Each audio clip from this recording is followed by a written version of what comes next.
G'day listeners and welcome to another episode of the Scouting Australia podcast, powered by Australian Property Scout Buyers Agency. I'm your host, Sammy Gordon, and today, guys, we are back for another investor episode. I've got two very lovely clients in the studio with me right now. I've been working with them for quite a few years, and they've got a really, really inspiring story. They've been working really hard for quite a long time, and over the last few years, they've built themselves quite a considerable portfolio that we're obviously going to be unpacking for you guys today.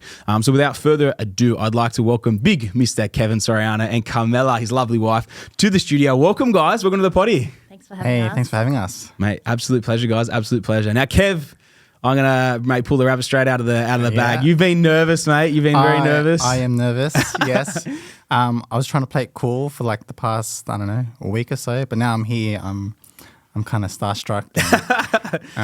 Mate, you look cool. You pull off the backwards hat a lot better than Jimmy. Oh, thank you. Would you agree with that, Camilla? I think so, yeah. I'm just trying to cover my bald hair. My hair's falling out. Well, mate, you look good. You definitely look better than Jimmy. And look, I'm really excited to unpack your episode today and the portfolio that you guys have built. And I think you've built it on a lot of hard work as well, right? Like nothing's sort of been handed to you, and you've worked really hard in your businesses over the last few years as well. So I'd love to kind of, if you wouldn't mind, dial it all the way back and tell us, you know, who you guys are, where you come from, and what led you down this path of property. Yeah. Do you want me to start? Yeah, so I'm just like an average guy. Are you? Born in Philippines, came to Australia when I was 4, and grew up in like Western Sydney. Okay. Whereabouts in Western Sydney, if you don't mind asking? Blacktown. Okay, sweet. Yeah. We Spartans. Sorry. Blacktown Spartans. Yeah. Yeah. Blacktown Sports Clubs now. Is that right? I think so. Yeah. Yeah, lived with my auntie and uncle for like a year or so. Okay. And in that household, there was like 5 or 6 families. Oh, living. wow. Yeah. No way. I think that was the time when they tried to get as many of the rellos in Australia. Yep. Because we were like searching for, I don't know, a better life, I guess. Well, my parents were anyway. From the Philippines. From the Philippines, Yeah, cool. So yeah, did that. I grew up living like a typical Asian life. What does that entail, mate? What does that entail? Typically, I reckon. I'm envisaging Fast and Furious and dumplings. No, it's more like my parents always working in a factory job, working hard, and they were trying to, I don't know, I guess make ends meet. Okay. And also trying to send money to support their family overseas as well. Yep. And because of that, we sort of lived that frugal lifestyle growing up, and that's where, I don't know, I guess made me who I am. Yeah. So would you say like kind of, correct me if I'm wrong here, like migrant background, right? Like a lot of the time the Asian cultures when they come over, and you find it a lot, like if you look back in the 60s and 70s and 80s and whatnot, where a lot of the Europeans came over and settled right as well. You both came in with that big work ethic, you know what I mean? Like you're trying to make something of yourselves in Australia, and like you always, whether it's factory workers or the cafes, the bakeries, all that sort of thing, whatever it is, it's you see a lot of Asians working quite hard in those sorts of roles, doing a lot of different things, and it's funny. I don't know if you knew. I went to school in Fairfield, so I grew up around all of it. You know what I mean? I saw it all the time. It was literally the high school I went to was half it was sports high, and then the other half was locals. It's a massively Asian community demographic there. So man, I know exactly where you're coming from with it. It's definitely ingrained in there, right? When they're moving over and sending the money back home to help support the family back in, like you're saying, in the Philippines there as well. Yeah. So that's what they were doing, and I don't know. Even though like life was a bit tough, I never sort of realized it. They tried to do whatever they could to give us what we needed. Yep. And I was always supported and surrounded with family.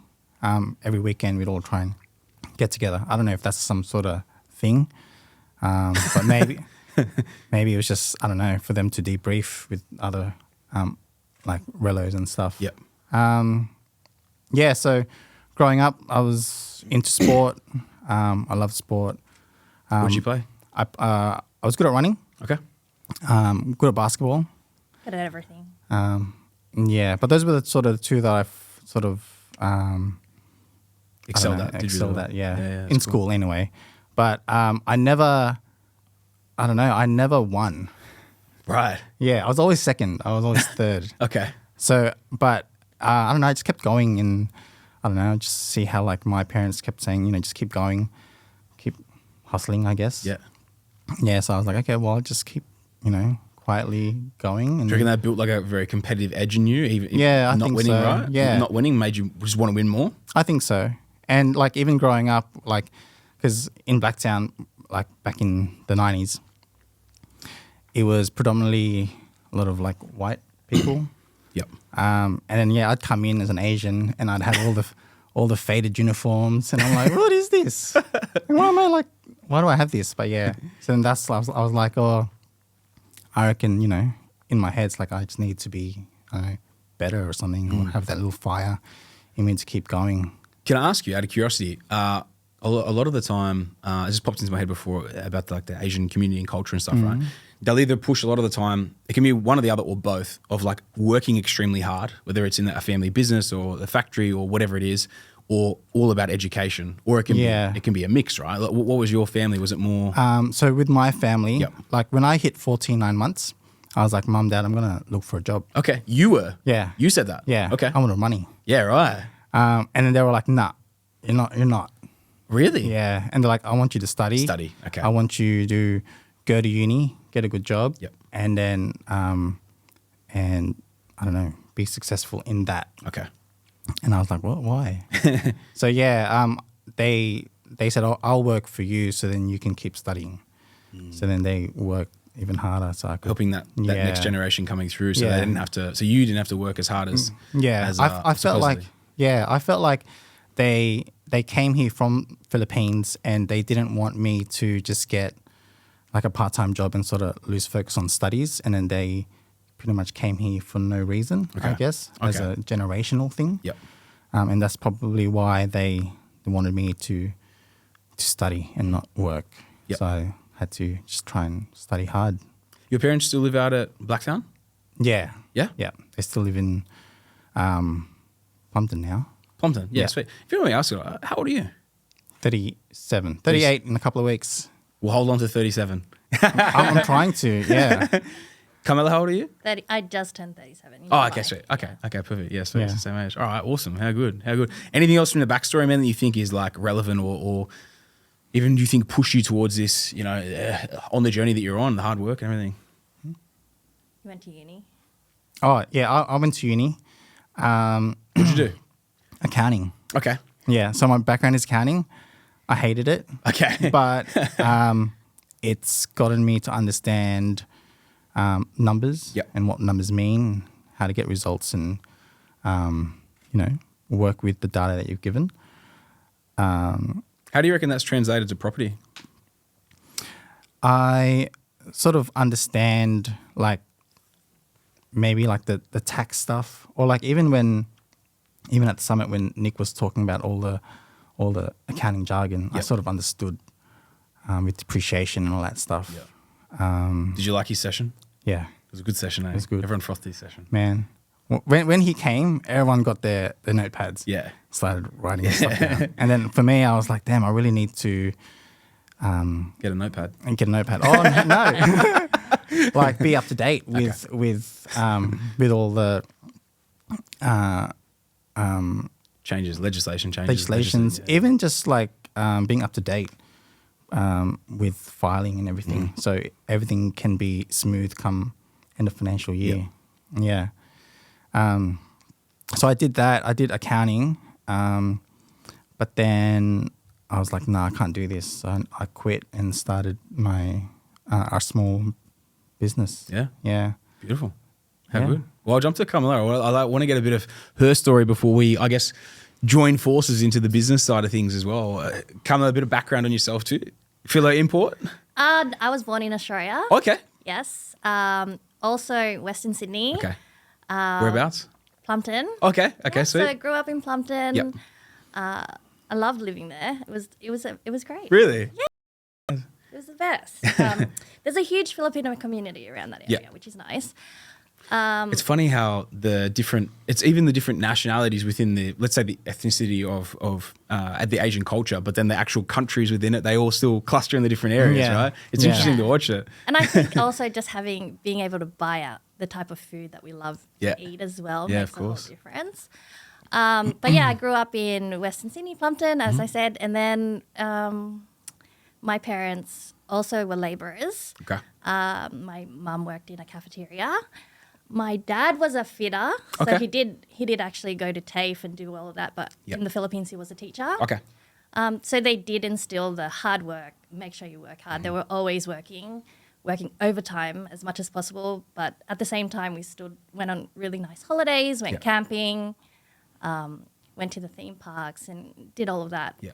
But yeah, so at that time when it was time to work, they're like, you need to work. Yep. So when I was 14, we worked. All my sisters and I worked. So almost the opposite to Kev. Exactly, yeah. Okay. So it's funny, right? Like it's kind of why I Yeah. drew the two before, because it's one or the other typically. So yeah, we worked. We know the value of our dollar. Yeah. We've got paid $7 an hour. My elder sister worked at Macca's. Yep. My sister and I worked at Baker's Delight. Okay. Absolutely loved it. It was so nice. They have mad finger buns at Baker's Yeah. Delight. They're mad. The icing. The Vegemite scrolls. Oh, yeah, they're good as well. They're Yeah, good. yeah, they're good. So yeah, we loved it. I think what we got out of working is working hard Yep. and getting that experience, being able to talk to customers, Mm-hmm. just like being able to learn how to live. And we pretty much tried to alleviate the stress from our parents by buying all our stuff. Yeah. So clothes, food, like my pocket money to buy stuff from the canteen in high school. Because like they didn't really want to give us money because Yeah. they didn't have that. Yeah. So I So feel you like had to earn the right. So like you had to Yeah. earn that, right? so like, I got to buy my own clothes, everything. So that was nice. I felt like, I'm actually helping out the family. Yeah. But yeah, it was a bit stressful because we're trying to keep up our grades and do all of that. At one point, I had like 2 or 3 jobs at a time. No way. Like, yeah. So Full hustle city. yeah, so I also worked as a receptionist at a real estate agent Okay. on the weekend. My sister's into real estate too, so she got me that gig. So that helped me like understand a bit more about property as well. Yeah, 100%. And then worked at a receptionist at a holiday park, which was fun. Again, That's fun. you're learning all these different experiences and learning how to like do all the paperwork and stuff like that. Can I ask you, out of curiosity, like Kev's parents obviously were the big heavy push towards studying, right? And yours were towards the work and like working your butt off and getting that life experience, having to earn the right to what you went out and purchase yourself as well. How much were they also about studying? They were 100% always about studying Okay, as well, okay. making sure we went to uni. Yep. So there still was the push towards that too? Yeah, it's Okay. always the uni. Otherwise, they don't want us to be working like hard all Yep. the time. Yep. So I became a teacher. Okay. I'm a high school maths teacher. Okay. I was. So I'm trained to do that. I absolutely love teaching. I love it. I love the kids and I love, everything about it. But It's actually funny, right? Like the two there, like maths teacher and then accounting, like numbers, you know what I mean? Like Yeah. very, very much numbers from that perspective. Doesn't surprise me in a way also going into business, which is you have to know your numbers, right? To be successful, which you Yeah. guys have been, you have to know your numbers intimately, right? So it's kind of a interesting yeah, sort it of thing. works really well. And I think also the next thing after we did we stopped working and we got a business. Yep. I feel like coming from my background in hospitality and being able to work with customers helped that a lot as well. And then his accounting side, so Yeah. that helped a lot 100%. as well. Yeah, that's smart. Yeah. How good. So you're 37 now. You're both 37 now. Yeah. We know what you guys did, working up, going through school and everything like that. Yeah. Working your butts off, going to uni, getting your degrees. At what point did you guys meet at uni, or like at what point did you guys meet, and then how did all this go? Because like leading into the first deal, which obviously is only a couple of years probably after uni, I'm guessing. Yes. So can you guys talk me through that? Yeah, so like we said, I don't even make this weird No. about like No. you're back to the we knew each other when It's we like were young. a big circle We went of to the friends. same church. Okay. His cousin went to our high school. Yep. We sort of knew each other. Yep. he knew me, I knew him. I would wave at him, you know. And then we had. I'd go past the Baker's Delight and be like, I wonder if she's working today. Did you go order a Vegemite scroll? Nah. You're a finger bun man, aren't you? You're a finger bun man. I was like, oh, I just get my my bread from Woolies. What a dog. I'd give it to them for free. Like, oh, here, do you want some? But yeah, we sort of knew each other. And then we started playing basketball together. Okay. And then. And he was a beast, so and naturally. He's actually really good. Yeah, I'm not going to lie. He's actually really good. And I wouldn't say that. He's good. Okay. I was okay. Oh, okay. Yeah. Okay. All right, she takes it back now. Yeah. So we ended up just, getting together through that time spent. Yep. And And that was what, early 20s? yes. Yep. So it Yeah. took him a while to, ask me to be his girlfriend, but here we are. Yeah, we're seeing each other for a year. Okay. Yeah. And then he made you- it official, Wow. Yeah. What a player. I know. No. She's been my only one, so I had Yeah. to make it Make it special. Yeah. Yeah. Make it special.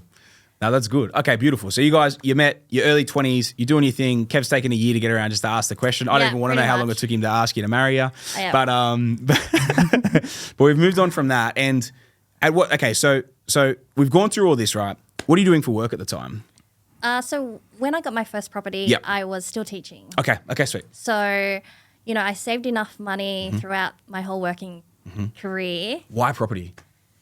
I just thought I didn't want to rent. Okay. And at that time, my parents always said, don't rent. It's such a waste of money. And I get it because at the time, Yep. renting was probably the same amount.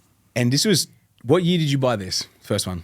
2012. Okay, so literally the year before the Sydney boom started. So it was like the ultimate time to I buy, just not got rent, in. right? It didn't Yeah. make sense to rent then either because pricing was so low compared to rents anyway. Yeah. So it made sense from that side. Definitely. Yep. And I wanted to get in before they changed the first homeowners grant and Yep. everything. So that pushed me to really search. So Yep. I thought, I think I need to move out. It's time to move out. Be a big girl. Yeah. And then I said, well, he can move in with me if Yep. he wants to. So yeah, So how old are you? 25-ish? 25, 26? 25. Okay, yeah. sweet. So I saved around like 20 grand because Yep. at the time I was like, oh, I think I can buy something. So I saw a broker. Okay. And the broker said, okay, you can borrow, I don't know, around 350. Yeah. So I was like, okay. So started doing the search, took him with me. And so we found this little house in Rudy Hill.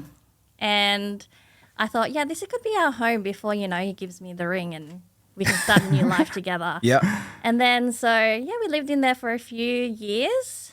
Bought it for $346,000. Okay. And Then we moved out. then we, you were in during there that for a time, couple of he years? did give me the ring. Okay. Yep, gave me the ring. Was it as much as We the got house married. deposit? No, Yeah, it was. as much as the house. What was it? Oh, House deposit. deposit. Oh, Holy the shit. deposit. Yeah, close. Yeah, close. So, That's good. No, it was probably Okay. the same. okay, okay. You're talking it up here, bro. I want to see receipts after this. I reckon you're talking shit. All right, sweet. So you bought that. You've lived in that for a couple of years. What was the taste like of home ownership and buying your first place? Like, how did that feel on the first deal? It was really awesome. You're a 25-year-old girl Yes. in Western Sydney buying your first house at 350 grand, which at the time was like the median house price for Western Sydney. Yeah. So So I was really happy. I was really proud of myself. I mean, 100%. like, who does that? No one. Everyone wants to go overseas Yep. and do that whole, I'm going to travel Europe. I'm going to Yep. go to America. But, Kev and I, we saved a lot. yeah, And I thought, we need to do this. And so I said, well, if anything happens with us, at least it's under my name. Yeah. So then I was like, okay, well, I can do this on my own. Because I was a second or third year out teaching. Yep. So I had a full-time job so I could manage those repayments yes, on my own. yeah, perfect. Yeah. How good. Yeah. That's awesome. Yeah, really awesome. Now I can tell that your face. You're very, you can tell you're obviously super proud, which you should Yeah. be of yourself. At that time, that's amazing. I was How good. I was really proud of myself. I Yeah. feel like. That's mad. Okay, beautiful. So you bought that. You're 25. You lived in there for a couple of years or 2-3 years. So 27, 28. You've moved out. Talk to me through what have you moved out? What are you doing? Are you still working as a teacher? So yeah, we opened up a cafe. Okay. Well, Kev started with the cafe. Okay. Yeah. And then I had to quit the teaching side of it because I was doing full time doing teaching, and Yeah. then on the weekends I was working in the cafe. In the cafe, okay. So we were trying to really pump out the business, and Yeah. then, from there, we ended up with 3 cafes. So How quickly did you end up with 3 cafes? within maybe 2 years. 2-3 years. Okay. Yeah. Were you acquiring or were you just starting up, like extending the brand? So we built the second one, Mm-hmm. and then we bought one. Okay, so the first and the second you guys started yourselves, and then the third one you bought the third one. It was his sister's cafe. Okay. Oh, Yeah. did you rebrand it to the OG? No, so they're all all 3 named cafes, yeah. differently. Ooh. Oh, Do you want to Yeah. give them a shout out? Or not? So the first one was Paper Plane. Girraween. In Girraween. Hang on, isn't Paper Plane, is that big? Yeah, the one in Parramatta is. That was my sister's Oh, okay. I feel Yeah. like I know the name, Paper Plane. cafe, yeah. Yeah. Or is it Yeah. Paper Cup or whatever?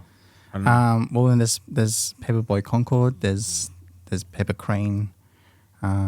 There's a few. It's Peppa Pig. Yeah. Yeah. So then the first one was in Girraween. Okay. It's in Girraween. The And second then one a couple of is years later, we saved up and got one in Quakers Hill. What's called that the one Corner called? Shop That's Cafe. called, yeah. The Corner Shop Cafe? Yeah. Nice. And then that same year, we picked up the Old Boy.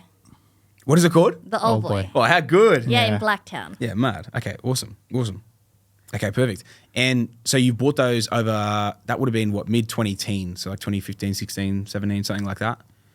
After buying the house in 2012? Yeah. Yeah. Yeah. Awesome. How's it been running that? You're running 3 cafes. Like, are you guys just head honchos, just sitting back, sipping lattes? Or Yeah, are you working your guts out? Yeah, no. We work.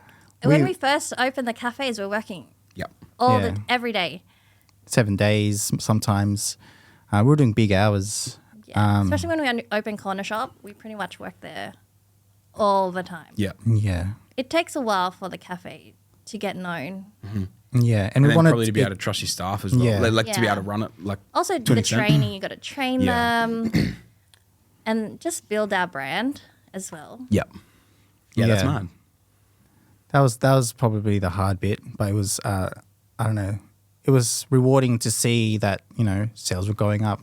We were getting regulars, and we wanted like more of an organic growth instead of more of a fad. Okay. Yeah, We, definitely. with our cafes, because what we notice is if we try and search or look for the what's in, you'll get a bunch of people coming in, then locals won't have a seat or can't get their food, so they don't come to us. And once the fad goes, you're left with nothing. Yeah, so we tried to steer away from that and just try to create a lot of loyalty and get some regulars Okay. to come in. Yeah, And obviously it's paid off, right? Because it's been almost 10 years you've been running since the first one. Yeah. yeah, Yeah, so pretty much we just try and please the locals. Yeah. Make sure we have good food, good coffee, and Good make everyone service. happy. Good service as well. Yep. Which yeah. makes it. Kev's got good jokes, yeah? Yeah. Because for he sure. can you tell us a joke, Kev? You Oh. told me you were really good at jokes. Oh That's how man, you keep everyone happy. Nah, it's just his smile. Nah, I got a big smile, big boyish grin, huh? Yeah, I just like to, just come in, and smile. And, It makes everyone feel really at home, I think, as well. Even the staff, Yeah. We've Yeah. had our staff for like yeah, the amount of, the good thing with us, we managed to keep most of our staff, and there's which not is really rare for a cafe. for like 4 or 5 can years imagine. and stuff. Yeah. So Wow, you've had some staff for 5 years? Yeah, even 7 years. That's crazy, hey? Yeah, so- Because hospitality is a very high turnover High turnover. industry. Yeah. So, we don't treat our employees like rubbish or anything Yeah. like that. Yeah. They're part of our family. yeah, and when things get hard, like we don't just sit back and just watch them do the work. We come in and try to help out. Just Yeah, to, we're washing dishes, just try we're to- serving, yeah. we're doing everything. Yeah. and just try to lead, I guess, instead of just bossing people around. Yeah, Yeah. 100%. Well, I love it. Well, if anyone's out in the districts and they want to try, so it's Paper Cup, Paper plane. Paper Paper Plane. Plane. Fuck. All right, Paper Plane. Factory. We got the corner, the Corner Shop Corner Shop. Cafe. and the and old the boy, Old Boy. the old boy, Espresso Yeah, in beautiful. Blacktown. All right, beautiful. You guys are in the area. Make sure you go check it out and go say good day to Kev and Carmela. Yeah, you'll see us there. Now, you guys have been running these for a while, right? And so you've started them circa 2015. You've been working your butts off. You've been building them up. When does property come back into the fold? Because you bought your first one in 2012. We haven't bought anything since then. I think Kev had that property as well. Kev, talk us through. Oh, The unit. I'm forgetting. the unit. Family feud. Yeah, so in 2010, me and my siblings, we just decided, hey, let's look at getting an investment property. That was something that, I don't know, like a lot of relatives and uncles and aunties and my parents, they just say, if you can, just get an investment property. And we were just doing it, I guess, blindly, I guess. So we just went out and went to Rhodes because we thought it was a booming place, building so many apartments. And we're like, let's just get something there. Yep. So we got an apartment there for around $460. Okay. Yeah. Turned out How many to be, siblings have you got, sorry? So I've got a brother and sister. Okay. Yeah. And yeah, we were thinking, damn, this is too easy. This is going to be good. We're going to be rich. I don't know. How old were you? When's this? What year? This was in 2010. Okay. So I would have been like 23 or so. Oh, wow. You bought it before Carmela bought Yeah. it? Okay, right. It took me through. So we had it for around 12 years as well. We just had like an agreement, just put money in there and just let it grow. But the thing is, there was no real leadership or anything. It was more like, let's just set and forget. Yep. And when it came to it, people weren't paying, and people just were a bit blasé about it. As long as everything's okay, then. But I was the one getting the phone calls saying, "Hey, what's going on with repayments and stuff?" And I'd be like, "Oh, it should be all there, and whatnot." Yeah, and it wasn't. And then that's when things got a bit pear shaped. And saying that as well, the apartment was sort of, getting old. Yep. There was a lot more new apartments and buildings being built. And yeah, you can see that the property wasn't growing. The rent wasn't even growing. Okay. And it was just...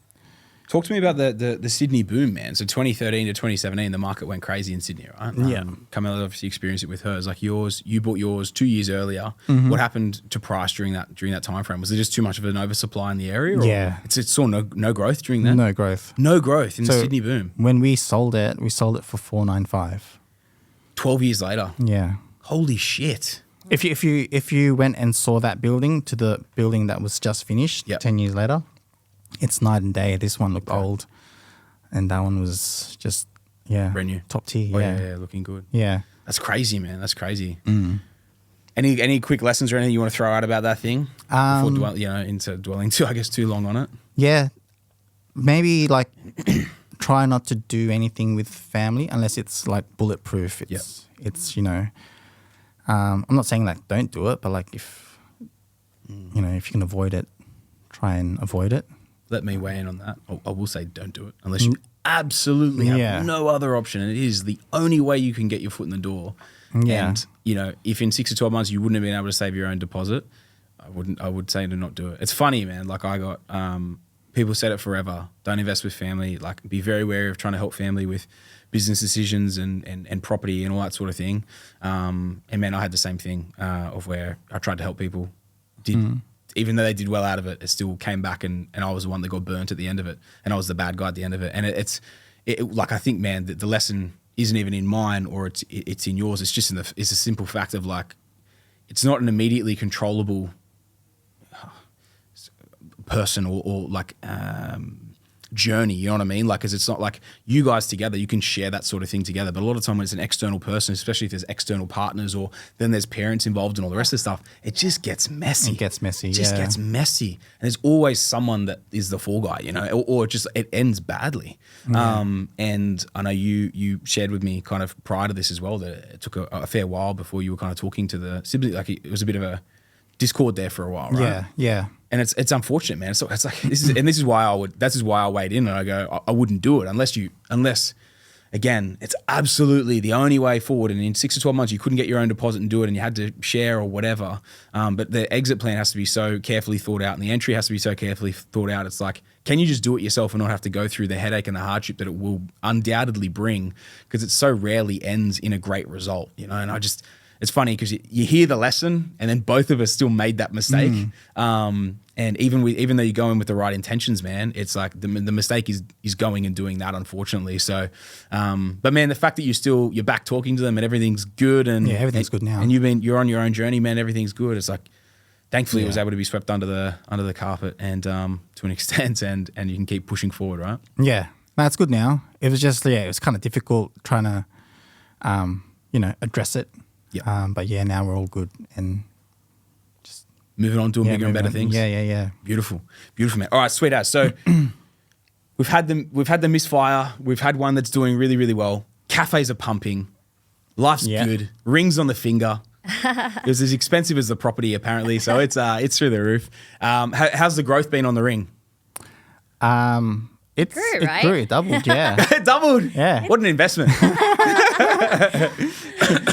All right, so and then talk me through the next purchase, or even life circumstances that played through within this thing, or the next purchase. What comes next in the story for you guys? So our next journey was we actually moved out of the Rudy Hill home. Okay. We ended up living at Kevin's parents' house. We thought, let's save some money. Okay. Let's really work at the cafes and really not have to worry about too much. You know, the stress of like cleaning up a house or making sure we have groceries because his parents can help us. Yeah. So we thought, we'll live there for a couple of years and then we'll move out. Yep. And then that didn't happen. We moved out. We stayed there for 6 years. 6 years. Okay. And 2 kids later, we had 2 kids as well. No way. Yeah. So 2 kids later, which was really amazing. They were able to help so much with our children. Yeah. And we were able to save a lot. Save. Because we pretty much had no like expenses. Yep. Food was, my parents bought the food and stuff. Yep. So that really helped. So we're so grateful for that. Yep.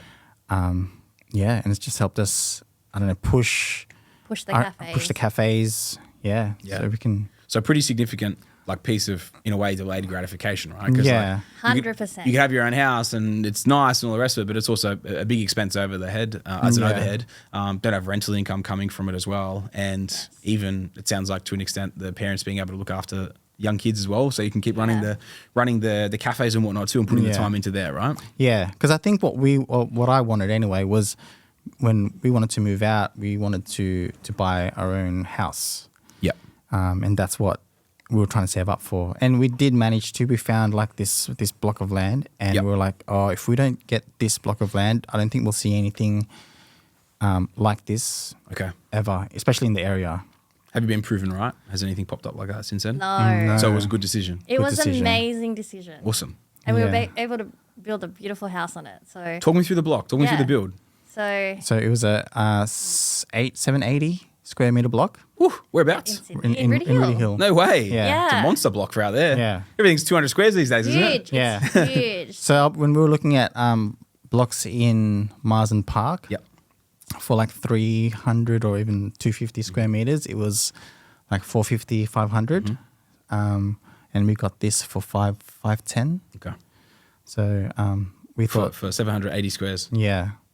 So we thought that was pretty good. Yeah, 100%. And Good, it was another cafe in the back. Yeah. Good enough room. We ended up putting a pool there. And then we started looking, and we were like, oh, if once we get the land, do you want to see if we can borrow, see how much we can borrow. If we can borrow, we can build. Yep. And then we managed to we could borrow. How much could we borrow? Like around 500. Did you build to the full extent? We got a house. So a single story. Yep. 4 bedrooms, a theatre room, playroom, the whole lot. Yeah. Yeah. It's for our kids, so they have lots of space. A really beautiful yard with a pool. So we're enjoying that. That's mad. Yeah. How good's that? How good's that? So if you don't mind me asking, like figures in terms of that, like total cost in. So you paid 510 for the block. How much did you build for? 460. Okay, sweet. So you got changed from $1 million just. And was there any stamp duty exemptions or anything at the time? Builders boost, was that at that time? No. No. Outside of that? Okay, so 470 all in, plus stamps and legals and whatnot. So you're talking $1 million, call it $1 million, yeah? Yeah. Yeah. Okay, sweet. Then we So- added a bit on landscaping. Okay. So that was a bit too. Does that include the pool? Or that was with the house build? So maybe 1.2. Okay. 1.2, including everything. Okay. Yeah. Does that include the Like ring? we're No. no, No. should have sold it then. Had to sell it for the pool. Yeah.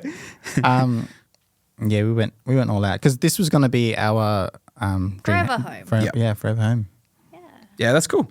That's cool. All right, sweet. So Rudy Hill as well, 780 square block, 510 purchase, 460K build, 200 odd grand for landscaping, pool, making this joint schmick. Yeah. What do you think the value is in today's dollars? I reckon it's like 1.5. Okay, sweet. So you made money on it as well. Like you're up, $300,000 on that thing. So you've got a nice chunk of equity within that as well. Yeah. So that's good.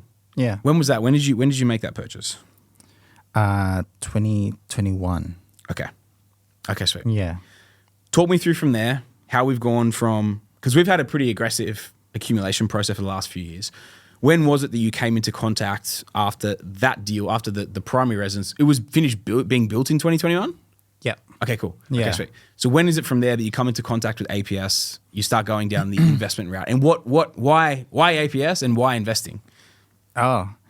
Why investing? So 2020, COVID happened.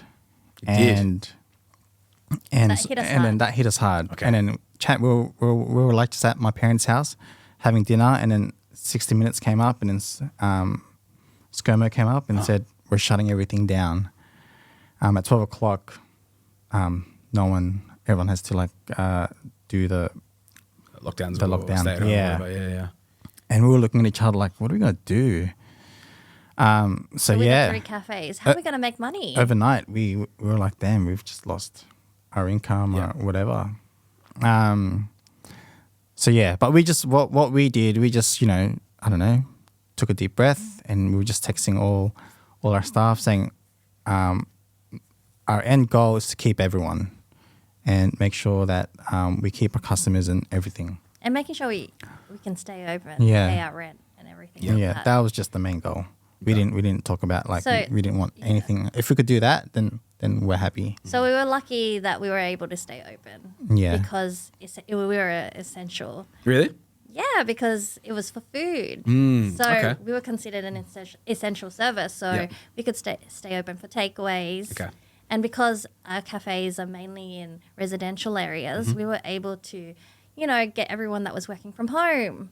And Walk by and grab yeah, their so they wanted bacon to and egg get out rolls of the and their house. cafes. They could Yeah. go for a walk and come to the cafe. Yep. And I think that's what got us through Yeah. COVID. Yeah, Did Uber Eats pick up massively that time? Were you getting much of that or? it picked up, but we didn't get much from it. Okay. Yeah, Interesting. they took a lot. Uber Yeah. takes a lot. Yeah. What about DoorDash? No, we only use Uber. I only use Uber Eats. Yeah. The producer over there always gives it to me because for some reason I use DoorDash. There was some restaurant or cafe years ago that was only on DoorDash, not on Uber Eats. Yeah. So for some reason I got hooked to DoorDash and not Uber Eats. So I don't know. They try and say, hey, can you get Yeah, us right. on? And they Yeah. try and give us incentives. We'll give you 5,000 and this and that.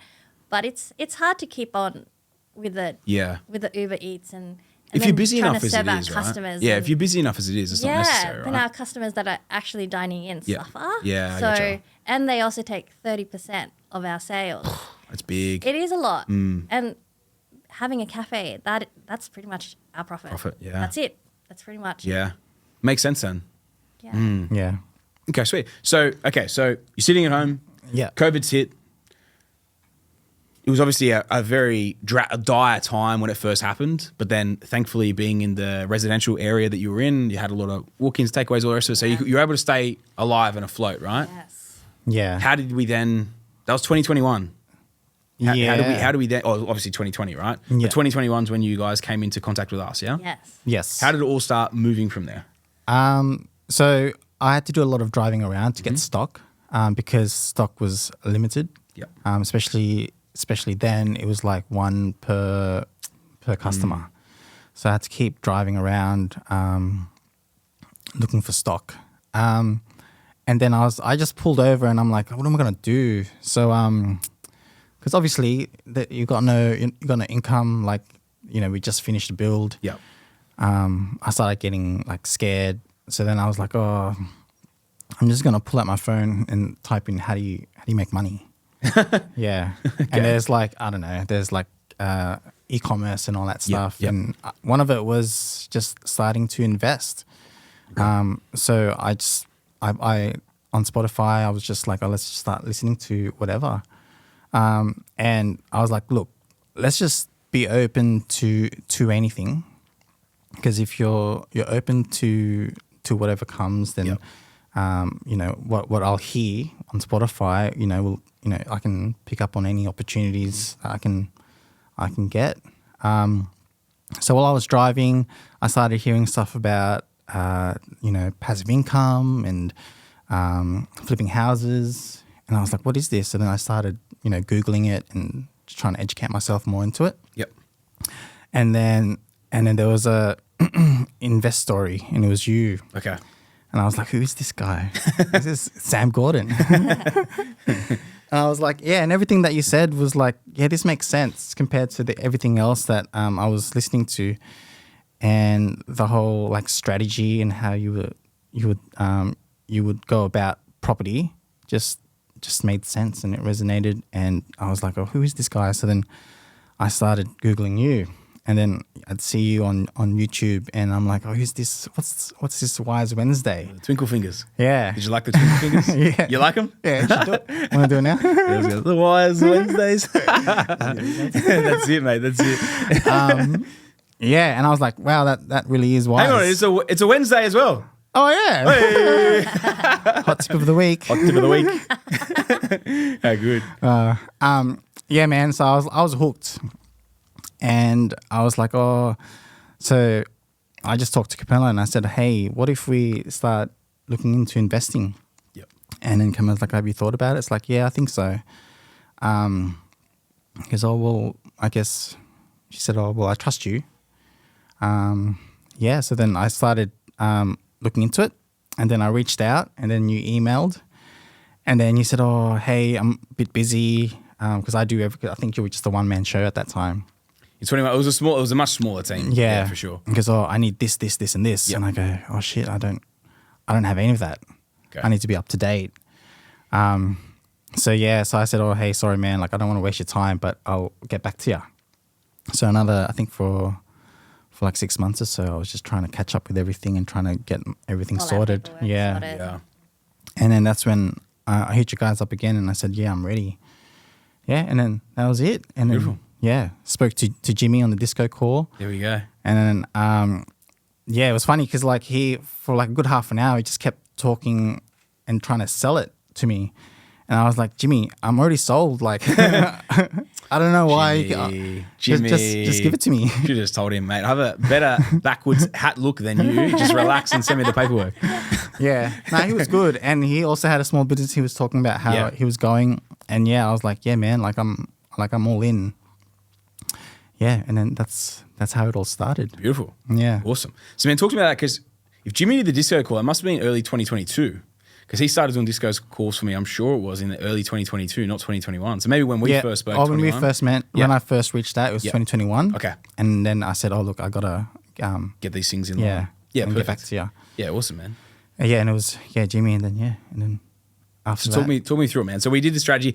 What I remember clearly was one of the first things you said to me was that you wanted to replace Carmela's income or replace enough income that Carmela doesn't need to work. Yeah. Right? And I remember, man, so vividly, like that was your primary goal. And I think like, if anything, it kind of like shows you as a man as well, like really wanting to support and provide for the family as well. So that Carmela didn't need to work as hard as you guys obviously were in the business 7 days a week, killing yourselves, still got a young family and stuff as well. But man, talk me through, I guess, like once you came through, all right, you've signed on through Jimmy, we've come through, we've had a strategy sesh, we're working out deals, what we're going to be going out and chasing. Talk me through that sort of process as well. If you remember. Oh yeah, I had a 15-minute phone call from you, and I was being like really bashful, and it's like, oh, so tell me what you want, and I'm like, oh, I don't know, what can you give me? And it's like, mate, just tell me, man, like I can deliver, and I'm like, is that what I said? Yeah. Let's go. And then you were like, you can go as hard as you can, like I'll be with you all the way. I was like, oh wow. I was like, look, it was 100, but you know, if you can sneak in 200, yeah, that'd be great. And from there, you're like, yeah, man, just fill up the forms, and then yeah, we'll get sorted, and give us your pre-approvals. Yeah. Okay. Yeah. Oh, but before that, I was like, oh, I don't have a pre-approval yet. It's like, oh, I've got someone. Okay. Yeah. And and he helped us out. Okay. That was direct with the bank? Yeah. Yeah. Yeah. How good is he? He's so good. He's the best. He's That's so why everyone good. cries when they have to leave. When they move past him, everyone's like, oh man. no. I'm like, yeah. And He gets it done. Oh man, he's a beast. Yeah. He's a beast. He's good. Yeah. All right, so talk me through, man. Deal number one with us. So you guys have got Carmela's original purchase, the original primary residence, which for you guys now is investment number one. And then you've obviously got primary residence, which is the primary residence in the portfolio as well.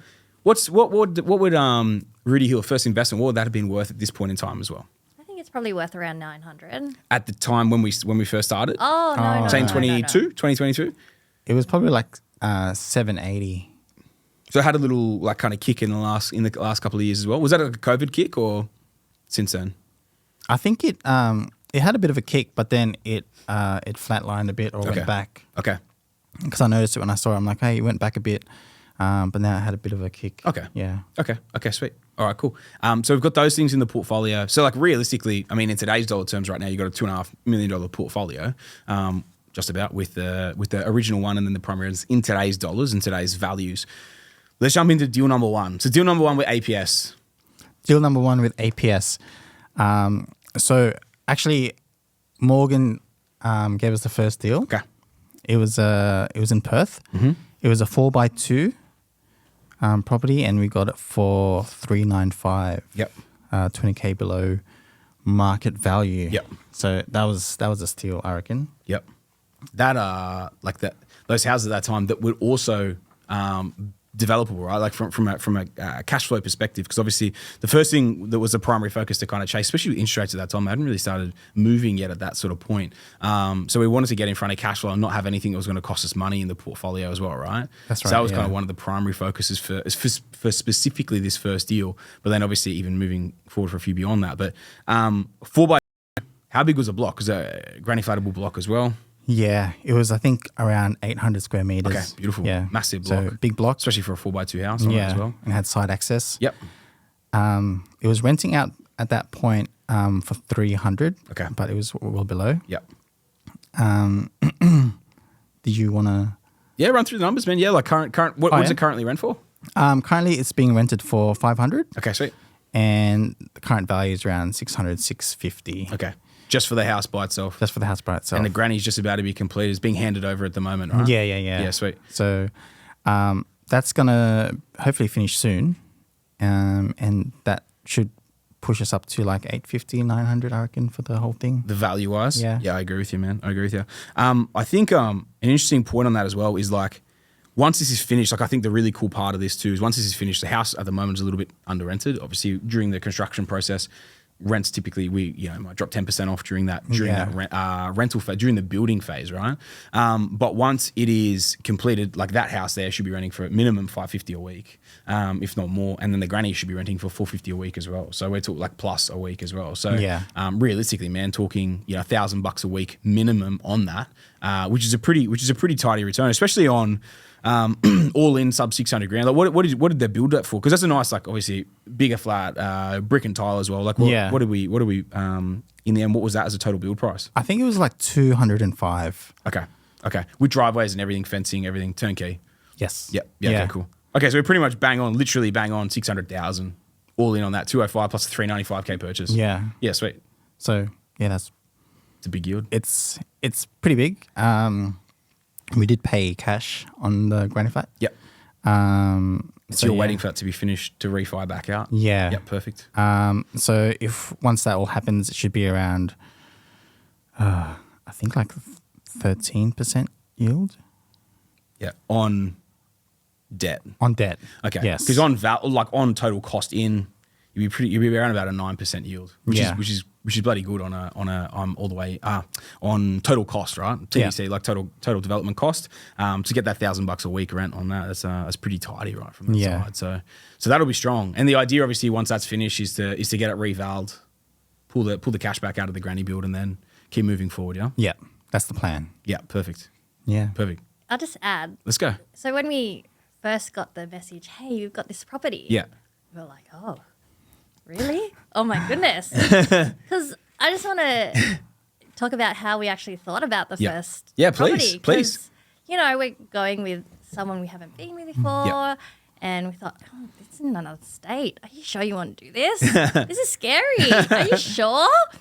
But Kev's been doing all this research. I'm thinking, oh, man, are we doing this? Are we going to do it? Then we're like, oh, can you give us can we get back to you tomorrow so we can do a bit of research? We're like, we need to know now because otherwise we're going to lose this the deal. deal. Yeah. Yeah. And we said, okay, let's do it. Right? We did it. Yeah. Oh, and then Morgan said, well, if you're unsure, Sam will give you a call at 8 o'clock tomorrow. I was like, oh, okay. And then, and I was like, yeah, let's just do it. So, yeah, we did it. I was And then like, Sam's just- the man. Yeah, exactly. So just looking at, at the start, you're a bit hesitant because, it's rare to Yep. buy a house where you haven't seen it before. Yeah. Yeah, especially in Perth because at that point, people still weren't talking about Perth. Yeah. It's still a bit of a voodoo topic, wasn't it? Like, it was, Yeah. 100%. Yeah. It Yeah. still is when we tell them. When we tell people. it's funny, hey. Yeah, they'd be like, are you sure? Like, that might just collapse all in one day. I'm like, I don't think so. I don't think it works like that. Yeah. Yeah, so and looking at it now, we're so happy that we actually just started the journey, Yep. I think, as well. And Yeah. we said yes. And I think pretty much Kev's always saying yes now. Yeah. I think the trust is there Yeah, 100%. to just go. Yeah. Yeah. Yeah, I'm with you guys for sure. No, that's mad. Well, the numbers on that obviously look tidy. I know obviously from a granny build perspective took a little bit longer than we're obviously initially anticipating. As we saw with all builds, specifically in WA, they're always a bit slow with everything as it is. But obviously with the construction crisis we've had, there's a few big builders that have gone under over there, and a few in recent years as well. And they had the big labor shortages and whatnot too. Yeah. But she's almost done, which obviously is the good news. Yeah. So good. Can't wait for it to get rented out. Yeah. And just continue with the journey. And Yeah. get that cash flow coming in as Yeah. well. Yeah, that'd be unreal. So the thing I love about those two is like being brand new and the quality of the build that it is. You obviously, for one, you get a really good rent on it from that side. But then obviously the depreciation, everything that comes through it as well, which is like it's an on paper write off. But like if that thing's 10 grand a year positive, but then your depreciation across the two is 10 grand a year as well, you're banking that and paying no tax. You can write it off as well. So I love having those in the portfolio. They're always pretty juicy. And sitting at $1,000 a week, you're going to be sitting at a net return. Like if that was debt free, that'd probably be net. Call it 45 grand a year off one property before at minimum 40, if not say 45 grand a year, probably the 45 to have that as well. So that's pretty impressive numbers from that side. Yeah, it is. That's and good. we couldn't Happy believe with it. Even the growth on just the main house, it's just gone crazy. And who would have thought? Yeah. Yeah, 2 years ago. Sam thought. Yeah, APS.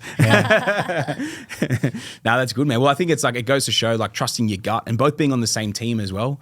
Like in the journey together, so you can kind of allay fears together and still feel confident, make these decisions together as well. It sounds like is a pretty big part of the journey to date as well. So it's that's really cool.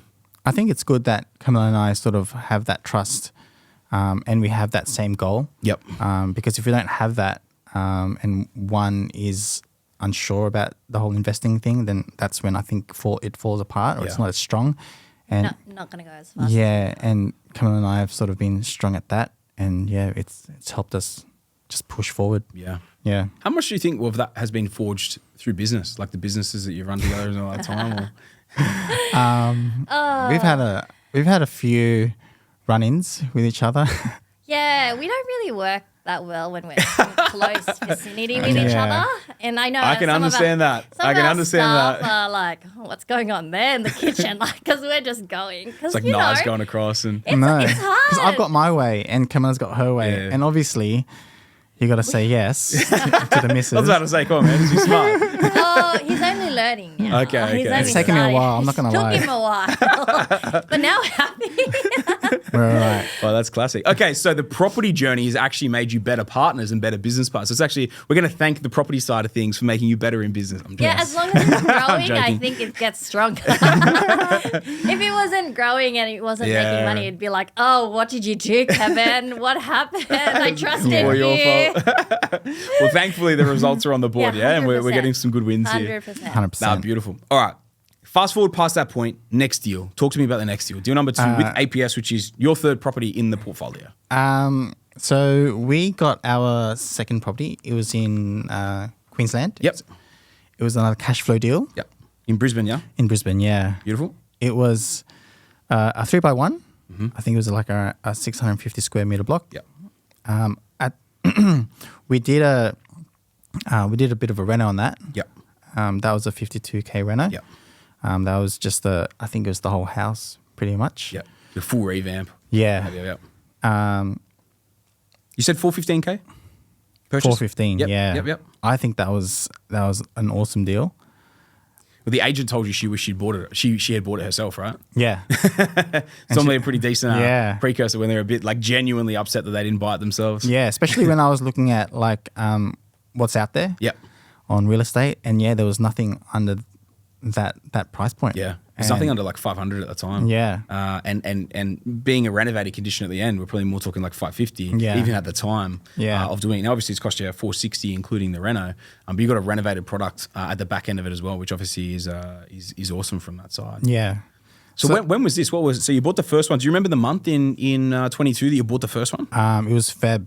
Feb 22 or 23? 23. The first one? Oh no, the first deal was in August 2022. Okay, sweet. All right, cool.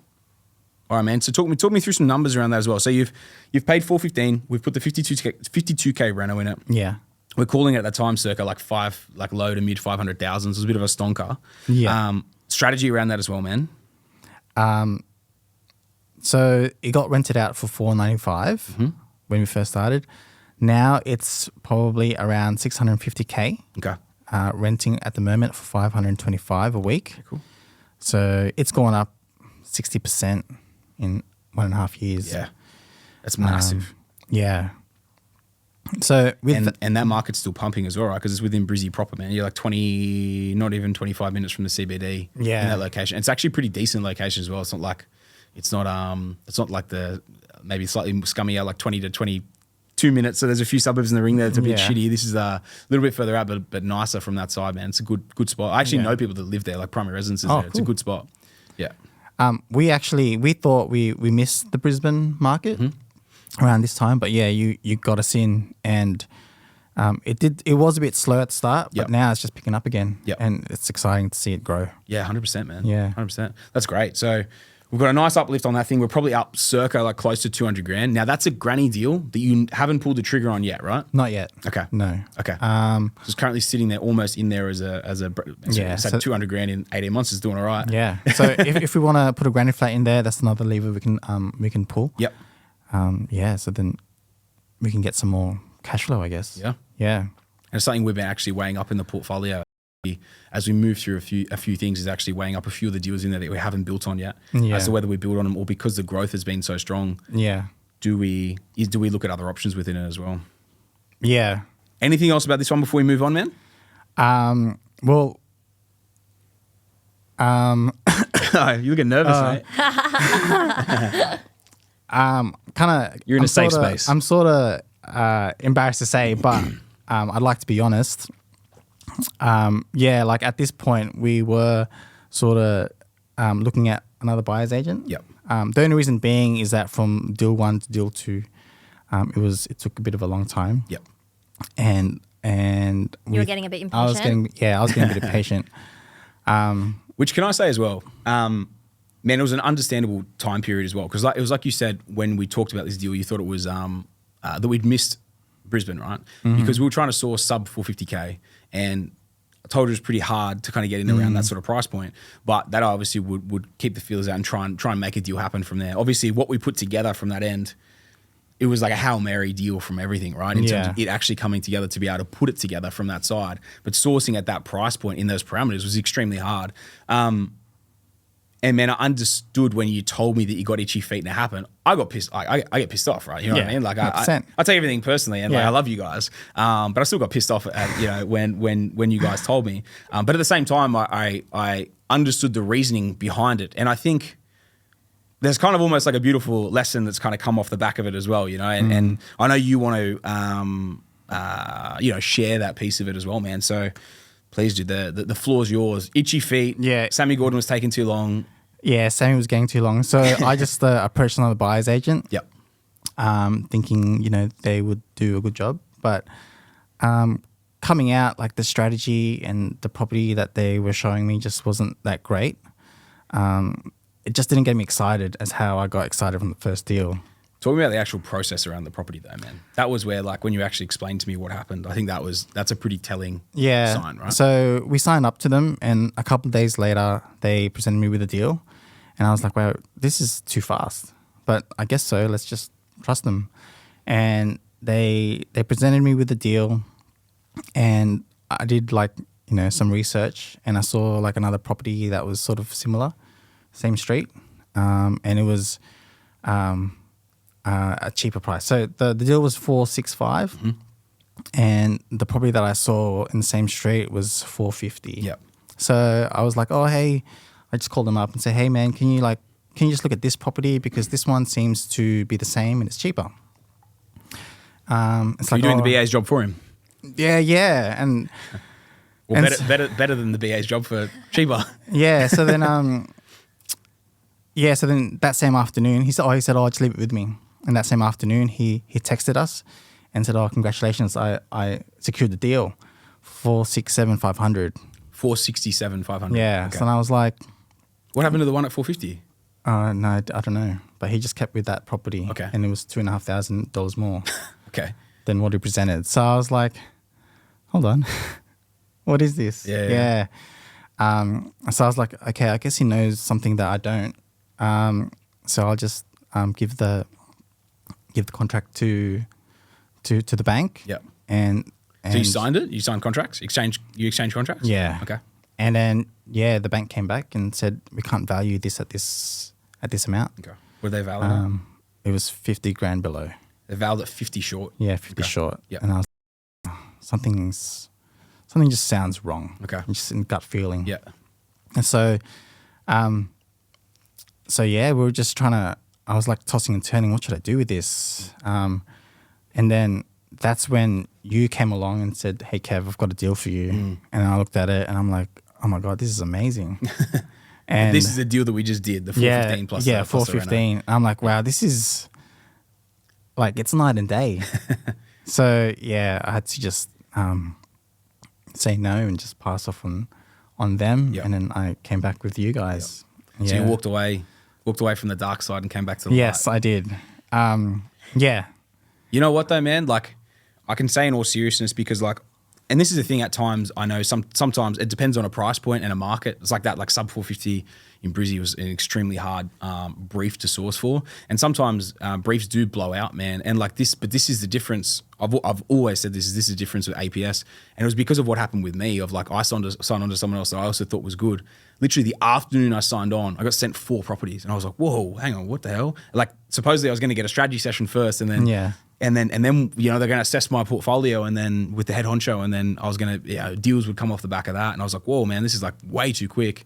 And it's just like, they were all average. You could see on market, there was cheaper options there and stuff. And, man, I think this is why like sometimes it's what do they call, like a silver lining, right? You know, when you experience these things, and thankfully you didn't overpay for something that sounds like it potentially was going to happen, and you've come back and seen the light once something has come through like that as well. So it's like, this is the thing, man, because I can understand it. And sometimes back then as well, we probably weren't as good at communicating as well around timeframes and whatnot too. And even at that time, it was only a very limited amount of buyers that were actually sourcing for in that price bracket, or even in Brizzy, because it was extremely hard market to source for, especially sub 500K. Yeah. And they pretty much had to be stonkers, and stonkers in a market that hot were quite rare. So yeah, man, look, it's one of those things, and you're an honest, straight shooting bloke. Yeah. So like when you came back through, I was just like, man, fuck it, it is what it is. you're too nice of a bloke to get too angry at. So mate, we kissed, we made up. Carmela didn't know that until now, and mate, the rest is history.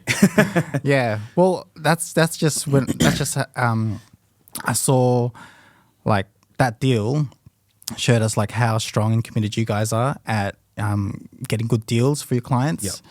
Yep. So we were stoked with the deal, and I saw integrity in you, Sam, just to keep working to find that deal, and not shy away from like just getting a property or a deal that's market value. You actually got us like a stonker, like you said, and it's just it's amazing. And I was sold from there. I was like, APS is all the way. No, I appreciate it, man. I appreciate it. The crazy thing as well is like the other BA is a big name, man. Yeah. Like big I know. name. So I just couldn't understand. Yeah. So I didn't even think about that till It's just all then. part of the journey, right? It is. Yeah. It is. 100% is. And sometimes it's hard because like you think you know, you think you're going with someone that's trusted or reputable as well. And sometimes thankfully you weren't burnt in a process of it either. Yeah. But yeah, man, I'm just excited, dude. Obviously you guys came back. We've got more deals we're running through here now as well. Yeah. But I remember when you told me you were so nervous to tell me, I think because you know what, the personality type, but man, like I said to you, I've always you're honestly, man, you're a straight up shooter. You're a legend of a bloke. So yeah, man, it's cool. There's positives, that come from these things as well, and the I think the authenticity and the tenacity that that we work with after witnessing the change on the other side as well.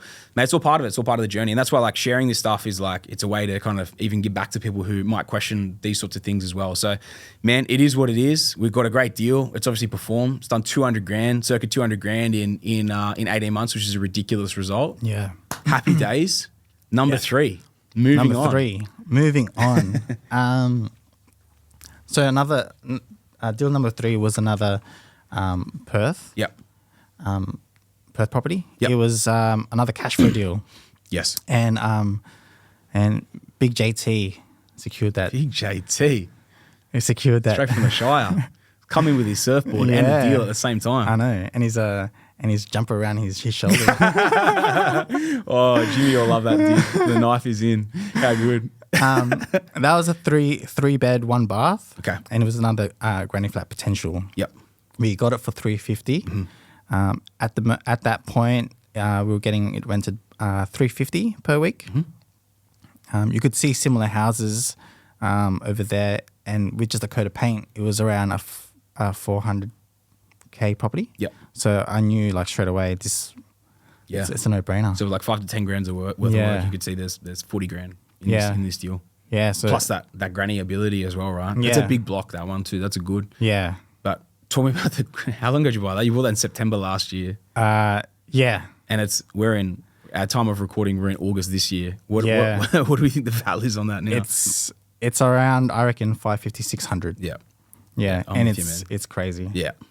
So this is the interesting thing sometimes about like a cycle and how it goes, and even properties in the portfolio, and sometimes ideas shifting. It's the same as like the previous one that we got that was the big renovator, and the same as this one now. It's like they've had so much growth. It's like it's tossing up, and we still believe there's a lot of growth left in the tank. It's tossing up. Do we still go through and execute with the granny on these sites, which it still stacks completely, but also do we bank it? Do we bank at profit? In a 12 to 18 month window, right to its peak, bank the profit, and then take that money potentially elsewhere with nice big cash deposits to go put into other cash flow deals, right? So, man, it's a nice problem to have to figure out do I bank my 250 grand profit after 12 months or do I, or you know what I mean? Yeah. So it's like, it's cool, man. Like it's mad. That's mad, and that's where like I can probably come in the future and get a strategy session and go, what should we do? Yeah. Like I'm itching. Yeah. Yeah. Man. I We've actually got a few things to work through at the moment, don't we? I actually saw Jason at the summit, and I was like, Jason, man, you gave me like the best deal. And he goes, back then it was March or April, Yep. the summit. Yep. And I thought back then it was really good. It was at 500, and now it's 600. Yeah. So man, it's been wild how some of those markets have taken off. The first part of this year, you would have heard in the end of year round table, end of financial year round table, the amount of markets that have seen that we've put clients in that have seen 30% plus growth since the start of this year, which it's crazy. you've been you're active in, man. You got a lot of properties in there too. So no, that's mad. Okay, sweet. So that's number 3 with us. Yep. Four investments, fourth investment plus a primary residence in the portfolio. What's that currently renting for now? It's currently being rented for $450 Okay. a week. Yep. That's a bit light on too, eh? You know that? It is, yeah. I feel bad putting it up, but It's because you're a good bloke. I don't know. You treat it like a business. I do. Oh, Carmela's giving me the. She's not that daggers, a big smile. Something. Yeah, it's hard. I know it is. But interest rates have also done 4.25% in 2 years. So it's like we're copping a lot too, you know, on that end too. 100%. But there's always a fine line, right? I think it's touching distance. You know what I mean? Especially if you've got a good tenant in there, it's touching distance from market rent to, because the only issue you fall into is like, if it gets too big, if the gap gets too big, it's very hard to bring it to like a good amount. But I guess like if you pay $350, you're renting it for $450, it's still a good return on that. But yeah, the touching distance, it's always hard to, we always play with it, right? I think especially if the tenant was there when we bought it. Yeah. And were they? Yeah. Oh, so still the same tenant? Yeah. Same tenant. They're good. And they're They've been- good? Yeah, it's been tidy and they're looking after it. So So it's hard to go from a huge jump. And you did $100 last time, right? From $350 Yeah. to $450. All right, you guys can. I'll let you guys off. No Chinese burn today. But we're sort of still, oh, damn, that's a lot. yeah, we try to ask the property manager and say, look, you know, you sort of know their income. Is Yeah. it, Can they afford it? can they afford it? Yeah. And if they say yeah, then I guess we can. When it gets a bit too much, We always ask that question. Yeah. Yeah. You always just want to stay touching distance. I agree, but because if you've got a really good tenant in there as well, for the sake of a release and a changeover fee and a vacancy period, and then potentially not getting a great tenant in there, because market rent on that's $500 a week, right? Like 500 to maybe like lowish fives, but 500 is achievable on that house. So you're 10% off market value, but you've got a really good tenant. You haven't had to release. If you have no maintenance issues, then it's like I can understand having that bit of a gap. This is me always just pushing for. Yeah, 100%. 100%.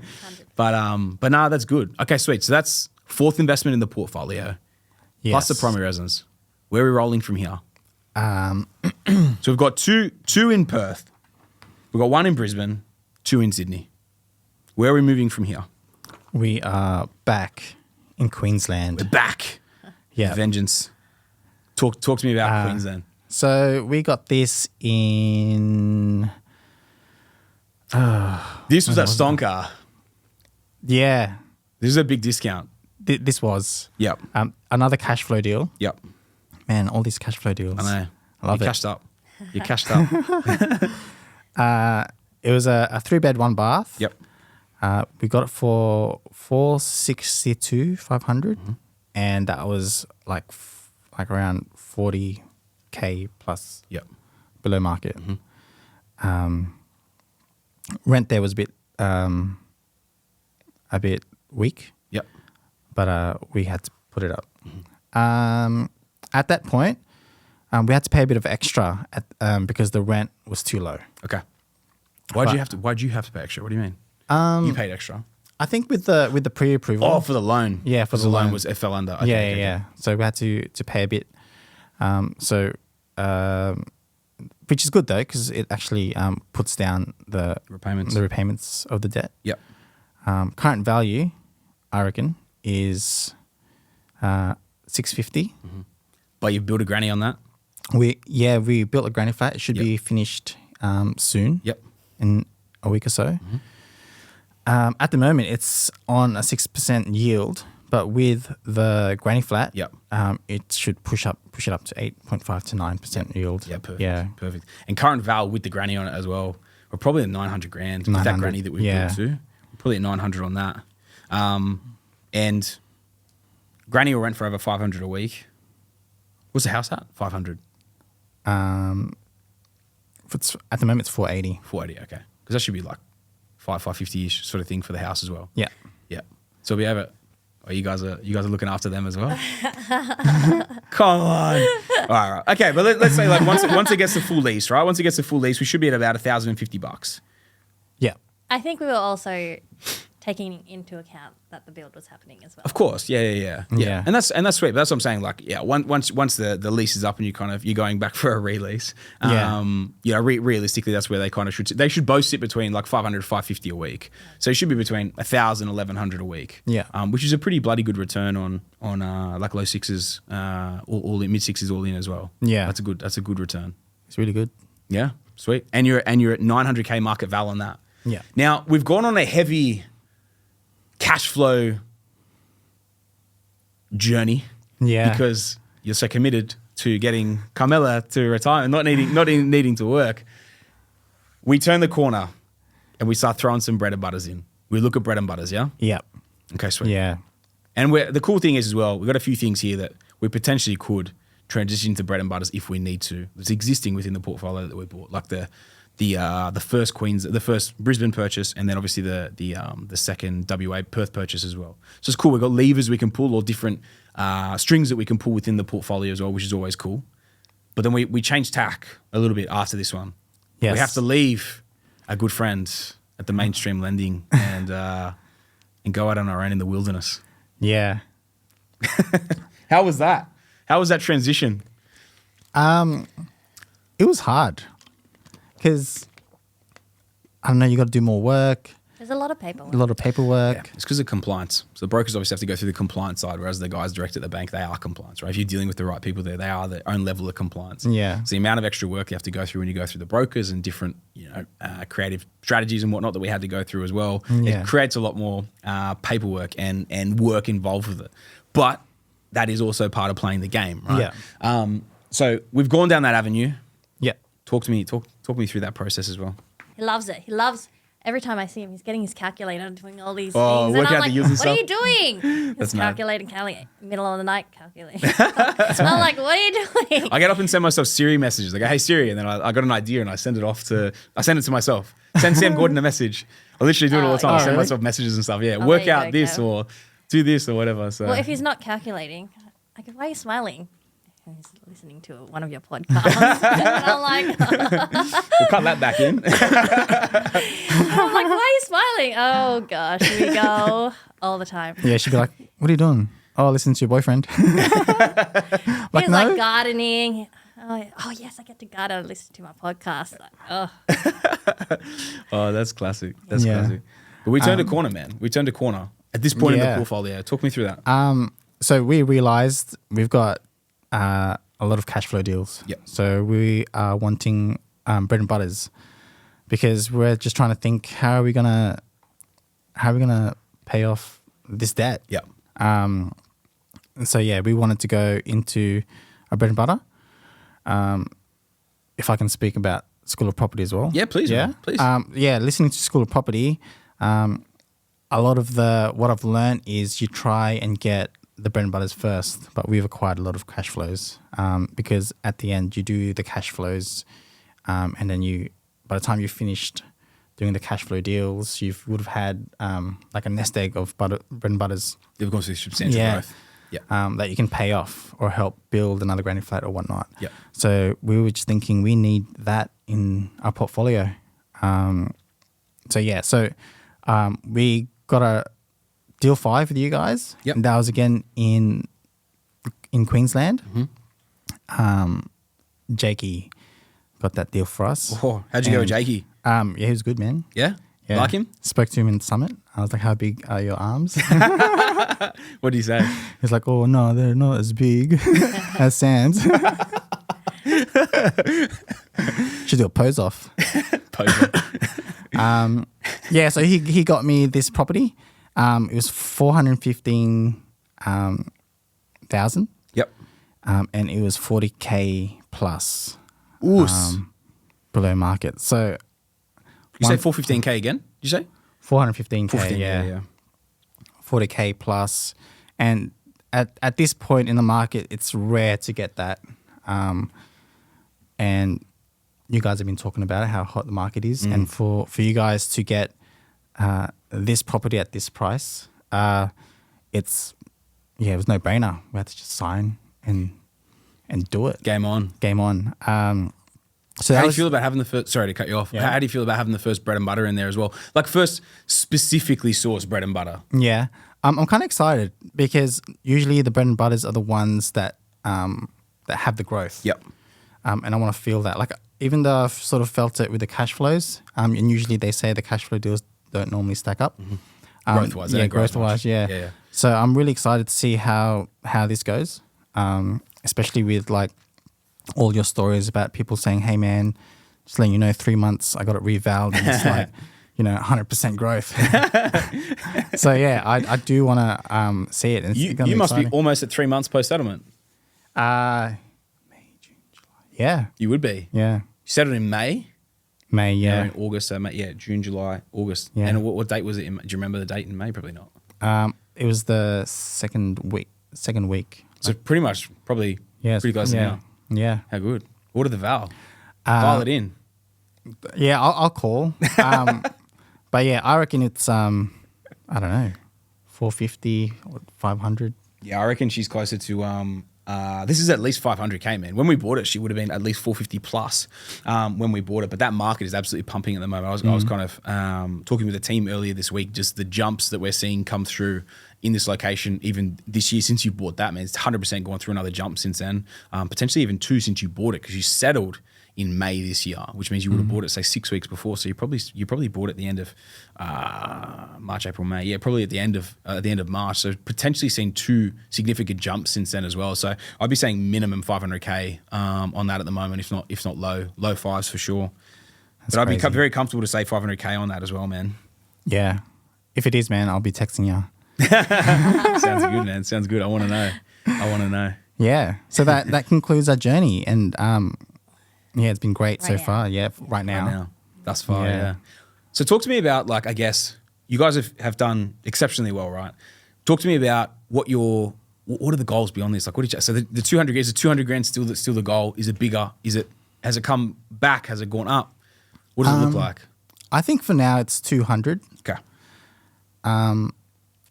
I just think like the people who have done this or are doing this, you start to realize it is a journey. It's Yep. a big journey, and you have to be committed.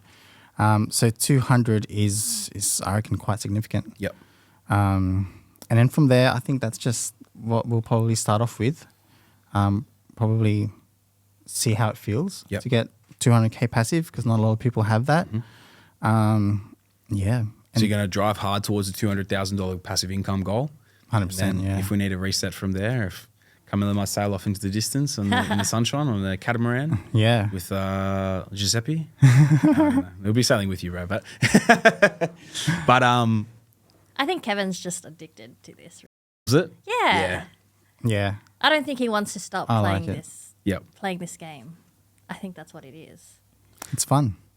It is, man. I think when you see the results, you know what I mean? And like when you're on, like even I asked you earlier when you were valing your own deals, I was like, okay, well, so where'd you get the vals? And you're like, oh, well, I was looking on like this side and this side. And I wasn't looking at like an auto-generated val. I was looking at like sold comparables that were like direct to what I'm working on as well. And man, I can tell, like, you know what I mean? Like you're intrigued by it and you're looking into it and you're trying to like learn and understand this thing Yeah. as well, man. So like, I think that's mad. Like it's really, really cool. And what I found is when people become vested in that, and it sounds like you've become vested in School of Property to an extent as well, and trying to upskill yourself as much as possible. Man, I think like that's where, to use one of Jimmy's expressions, like the rubber hits the road, you know what I mean? And like it really starts to build and compound from there. You look at what you've done what you guys have done in the last 12 months, and the results you've seen from different properties in the portfolio, it's just wild, to see that sort of growth come through. But then also even the trajectory of some of these grannies being finished and over $1,000 a week per granny net income, you think about it, even if we trim them back and said, you're going to net 40 grand per annum net, per property, 5 of those deals is 200,000 net passive. You have 4 of them already in the portfolio. Yeah. You're literally one deal off from a cash flow perspective, what you need, and obviously building out the rest of it to go through the pay down. But from a cash flow side, like you're pretty much there, right? So, man, I think like the growth that you guys have seen in the portfolio, but even like growing yourselves and what you've done and what you've committed to and kind of stayed on course, I think that's it's super, super commendable from that perspective. So yeah, hats off to you guys on what you've built so far, and then what I obviously know is coming in the future as well. Oh, thanks, Sam. No worries, man. Key takeaways. What would you like to pass on? Anyone coming through? Maybe don't be afraid of the journey. Yeah. It might seem scary, but sometimes you just got to take the leap. Mm-hmm. If you can trust yourself with a reputable company, Mm-hmm. like you guys, then yeah, it's going to work out. Yep. And I think putting yourself and surrounding yourself with people who actually want to be part of that journey too for themselves, and seeing the growth that we've had and what we do, you know, makes it so much more fun Yep. as well. Yeah, that's Yeah. awesome. I love that. I Kev? reckon, like, just take the step because you never know what will happen. And if I didn't take this step, then where would we be? We'd probably still be working hard at the cafes, trying to, you know, get whatever we get. But now knowing that we can invest, and then that the investment grows, it's sort of relieved us as to how much, you know, we can push ourselves. Yeah. Also, I reckon educate yourself, and especially with this, try to be curious and try and find like the answers to property and investment. It's mad. It's fun. Can I ask you, how big a learning curve do you think School of Property has been for you? Like, in all honesty, you don't need to blow smoke. No, Like, what do you honestly, honest feedback on it, man? Honest feedback. Module 1, it was good. It was Foundations, man. Foundations. Yeah, it's for people who don't. It's very. I'm not really up. I'm up to sub 400 deals. Oh, dude, you're fair way through. Yeah. That's a fair way through. Okay, sweet. Yeah, I did a lot of it whilst I was sick, so I was like, Okay. oh, let's listen to it. Yeah. Okay, much- so you're saying module 1 shit? No, it was. I feel like already prior to past this, that. I've just It's the basics. Yeah, it's the I'm basics. just trying brother. to like you guys learn have 7 everything. properties. Yeah, it's the foundations, man. The fundamentals. You know. So the I get it. whole man, I just got G'd up with you know, building 100K passive with 100K Yep. deposit and all that. Yep. And I'm like, oh man, if I can do this, just learning, because then now I know where you guys are coming from. Yep. And how you guys are going to structure like our portfolio. Also just trying to figure out like how do we progress without, you know, if we can't increase our wages and stuff like Yep. that.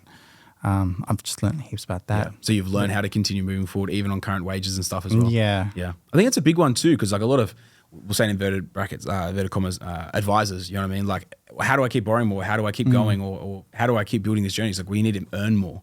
And like when I used to hear that, I was making like 40, 50 grand a year. And I'm like, you know what I mean? Like Yeah. I sorry to steal the thunder here, but high school dropout, no uni, no trade, all this sort of stuff. It's like, that isn't going to help me. Like, what am I going to do to go and earn significantly more and really change that or make that real shift? And so I had to learn how to make my money stretch further and my borrowing stretch further from that end. So really, man, like all those different modules and the creative lending and how to figure all that out. That's just all those years of hitting pinball machine, hitting everything on the way up and trying to find all the right people to help me with it. Yeah, man, that's where all that really come from as well. So it's cool because like, imagine you guys is like, okay, well, you need to make 100 grand more to keep going. So it's like, what? So I need to go buy another cafe and like, you know what I mean? Like, can you imagine trying to do that just to try and increase your income? Whereas this is the level of where you're leveling up your actual ability within that, and you're learning and understanding the education piece and the knowledge base to now, okay, well, on this income, this is what I can still build, and this is how I move that block and that leverage point to go to the next level. So, yeah, man. I think it's awesome, and yeah, I'm excited to see what you guys build moving forward. Yeah. So with School of Property, I was also a strong believer of never sell. Okay. But obviously in School of Property, you have to sell. Okay. And yeah, I understand that now. And the whole velocity of money. Yep. Putting your money, park it somewhere where it's going to grow rather than it not doing anything. Yeah. And yeah, just treat it like a business. Oos. Yeah. Huge. And I can see it with our businesses. You just got to sometimes you got to, you know, take the emotions out of it. Yep. And yeah, if push comes to shove, yeah, we just got to do what we have to do. Yeah. Yeah. Yeah, 100%. I love that, guys. My little takeaways, if you don't mind me jumping in from my end as well. Probably going back, I'll make little notes here as I kind of go through as well, right? Going back to the very start of the potty, that migrant background, which I think was like, it's really interesting to watch people's background and their parents and their family and their upbringing and how much that work ethic so often comes from the direct relation, like the parents and whatnot that comes into it as well. But that hard work ethic, even with Carmela's family literally pushing you to work harder, right? But then even looking at Kev's, like your parents going, no, we are working our asses off so you don't have to. And you, in the sense of like, we want you to study and do this, but man, you would have been seeing them working their asses off at the same time, you know what I mean? And pushing you to work hard in the different things you do. And I think like, it's a crazy thing when you reflect on it. And it's funny because more and more of these investor apps that I do, everyone that's been successful has gone through the same thing. Either their parents made them work hard, or they saw their parents working their asses off, or the combination of the two. And it's crazy how much of a direct correlation that has to these people that I see win, which you guys are obviously firmly included within that bracket as well. So I think that's really, really cool.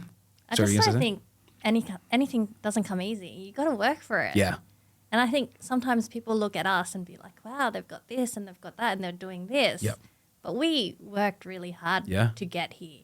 And I think people just need to be able to do that as well if they want to get to this where we are. Yeah, 100%. You know what I mean? We throw something else into the equation, right? I agree with you completely. And it was like when we rocked up, Carmela, you told me that Kev was working this morning. Like, you know what I mean? Like he had to cover a shift from that end. And it's like, you're business owners. And when we first spoke in 2021, man, I remember you told me the same thing. It was the whole thing of wanting to get Carmela out of work because of how hard you guys worked. We're still here 3 years later and you were doing it 6-7 years before that as well. Yeah. And yet you're still working really hard, but you've got the goal and you're working towards something. But it's like, it's not like you just kind of like slacking off or like, all right, I'll take a bit of a cut for everything and get someone else to manage it. You're still pushing really hard from this perspective. And I've always got massive respect for anyone that works their butt off, regardless of what it is. It's super commendable, you know, and now the proof is in the pudding and starting to really pay off with what you're able to build on the side as well. Because I think this is one of the things you need to have those multiple levers. It's like velocity of money, right? Like, yeah. You can make it just in one thing or one industry or potentially one business, but when you have those multiple streams, that's where it can be. It's a hedge as well, you know. So it's actually funny because my number 2 point was working hard in business, like how hard you guys work. That's literally one of my biggest takeaways is seeing how hard you guys have worked from that perspective. And it literally hasn't changed since the first time I spoke to you. I feel like we probably work a bit harder because we just want a bigger deposit for the next property. And I know that's what Kevin has in his mindset. He's always, I don't mind working. I want to get to the next deal. So that he really pushes himself to try and get to the next deal. So that's like a why as to why. Because usually back then we were like, we just need to push it, just get more money. But then we didn't know what there was no actual directive. But to have that goal and knowing that we're working towards that goal just makes the grind a lot easier. Mm-hmm. Yeah, man, 100%. No, I'm with you for sure.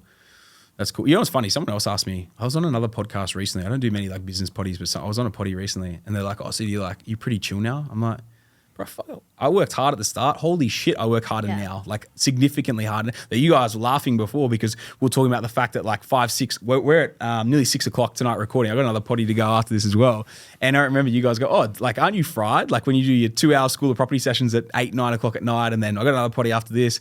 And it's funny because my phone stops blowing up at about 5-6 o'clock, and then I almost go into like complete flow, and so I work like, you know what I mean, like that mad work zone comes in after that point as well. So it's just, I don't know, it's just conditioning over time, you know, keep going from that just perspective. Can't stop. Yeah, 100%. It's like us when we're doing paperwork at like 8 o'clock, and Camilla goes, "Oh, this is what people don't see."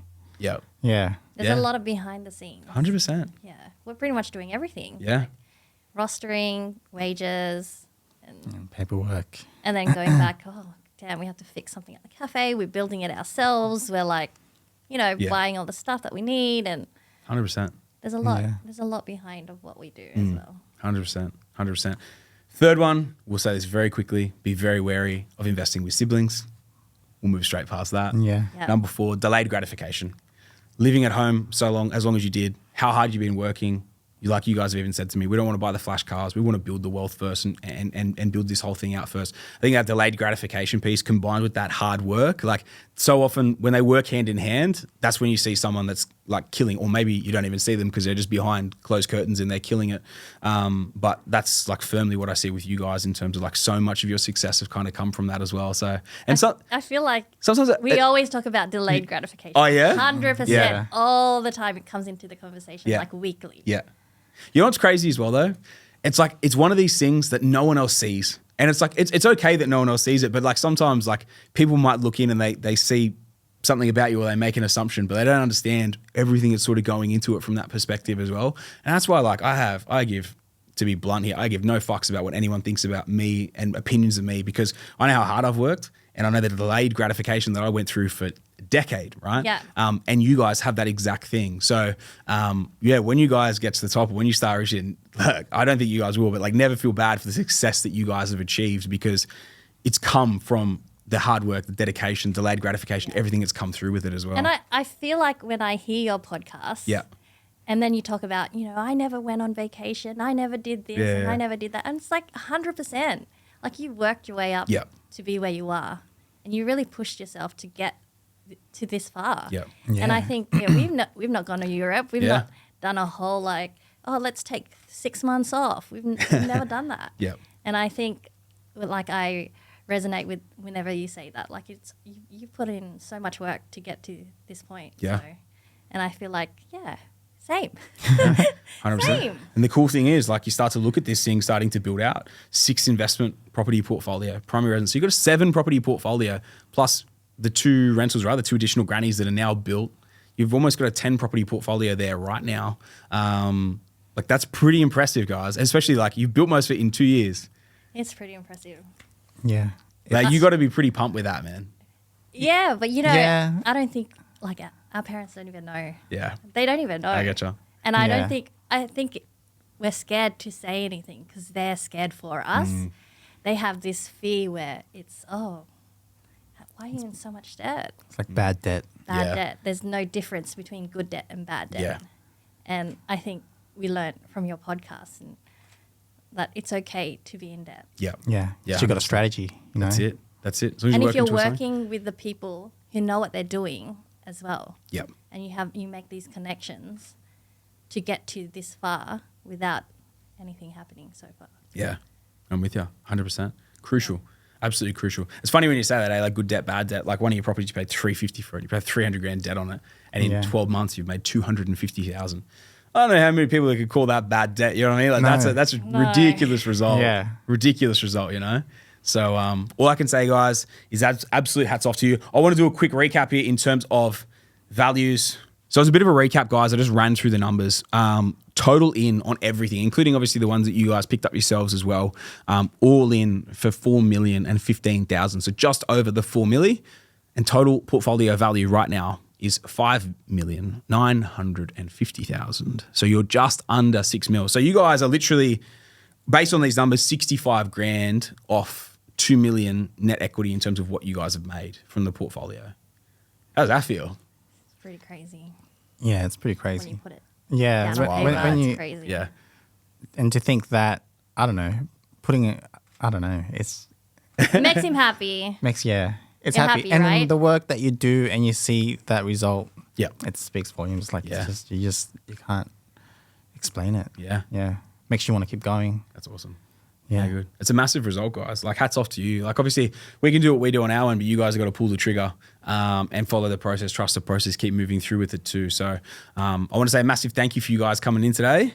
Thanks Thank for you. having us. Before we Yeah, finish up, keep you happy to do a rapid fire? Of course. Yeah, man. Yeah, we're on? Let's do it. Beautiful, guys. All right, we've got the speed music in, guys. We're on. Oh, Kev's doing a bit of dancing. How good. Biggest goal. Oh, yeah, you got that. What is it? Sprinkler. Sprinkler's out. All right, we already it's know the ray answer gun, to this it's one. ray gun. But biggest goal you guys are chasing? Right now it's just 200K passive. 200K Yeah, passive. and then just giving family some experiences and yeah. How good. Yeah, just Being able to spend time with the fam, yeah. get our time back. Yeah. Beautiful. Love it. Dream primary residence. What is it and where? You do? No, you, I wanna live in some sort of like beach.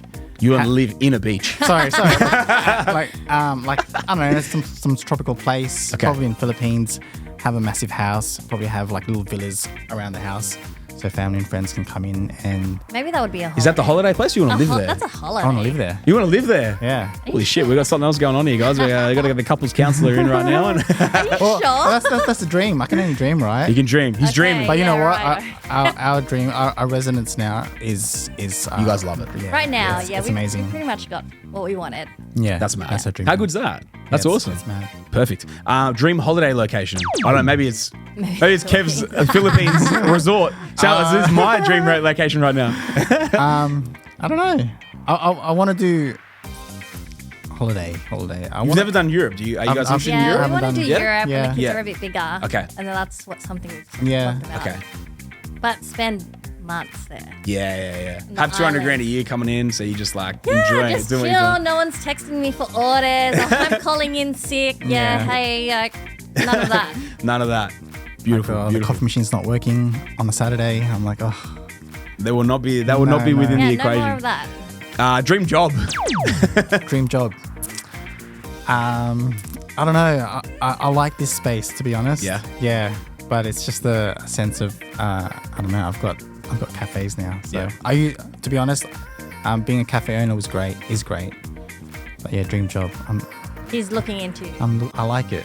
I don't know. Oh, you're gonna throw an application in for Maybe Kev and APS. a few years, maybe. I don't know. I love it, get mate. it. I love it. Favorite food? Filipino. I do love Philippines. I like Asian food, and then followed by good steaks.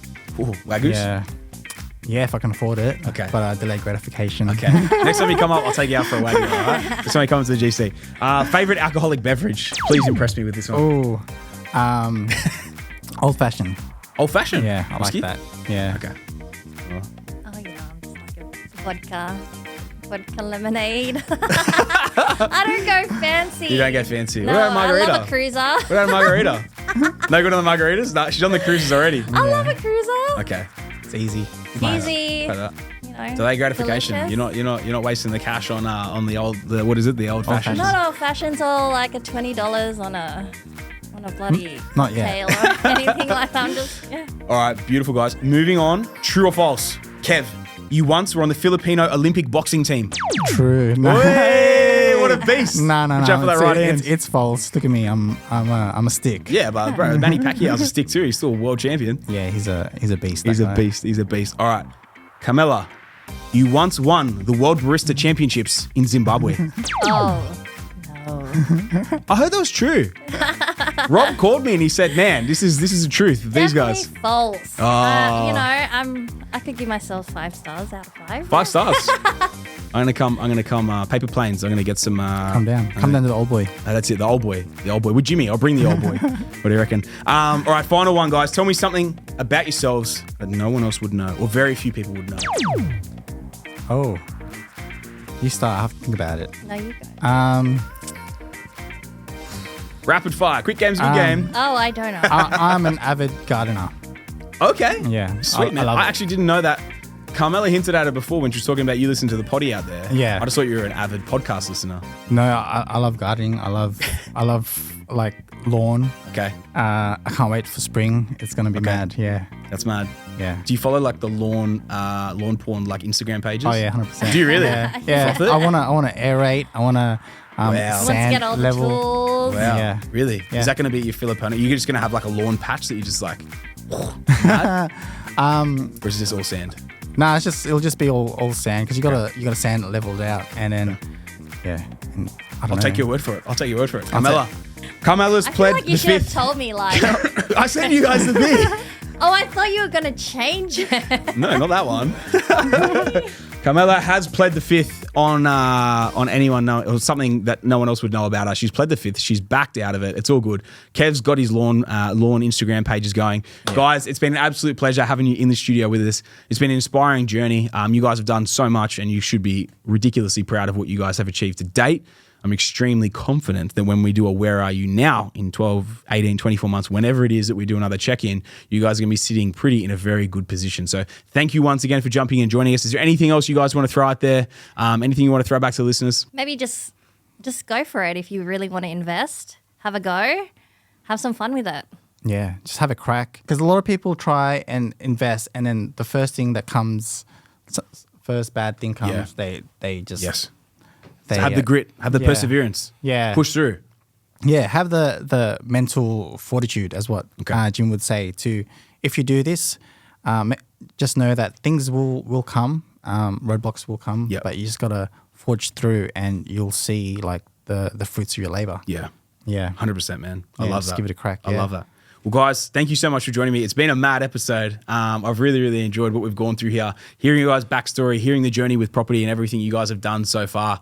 And I'm super pumped to keep staying on this journey with you guys and keep helping you keep sending it and hit that $200,000 passive income goal. So thank you once again for joining me. Listeners, thank you once again for tuning in. I hope you took some great value out of this episode like I did. If you did, please make sure you send it on to someone else who also might take some great value or be inspired out of Kev and Carmela's journey to date. If you haven't left us a 5-star review yet, please make sure you jump on, you leave us a 5-star review. And if you're not following us on the socials, we have the new Scouting Australia podcast Instagram page up and running, and also the Australian Property Scout one. Go follow us over there for all recent deals, reels, and everything else to do with property over at Australian Property Scout. Otherwise, guys, thanks once again for tuning in. And until next week, it's another Scouting Australia podcast.